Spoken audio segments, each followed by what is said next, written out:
নমস্কার, আমি সাগ্নিক। আজকে আবার এসেছি একটি স্বরচিত কবিতা নিয়ে। কবিতাটির নাম জীবন।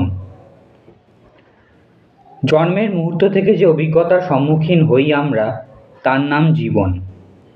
এ জীবনে কত ওঠা পড়া ভাঙা গড়া লেগেই থাকে। কখনো সুখের হাতছানি, কখনো দুঃখের গ্লানি। এর মধ্যে দিয়েই অতিবাহন করি আমরা আমাদের জীবনকে।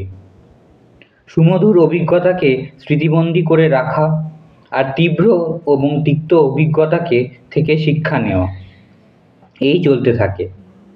আধুনিক দুনিয়ায় মানব জীবন আরও দ্রুতগামী হয়ে চলেছে। থামবার সময় নেই, তাই অনবরত এগিয়ে চলা।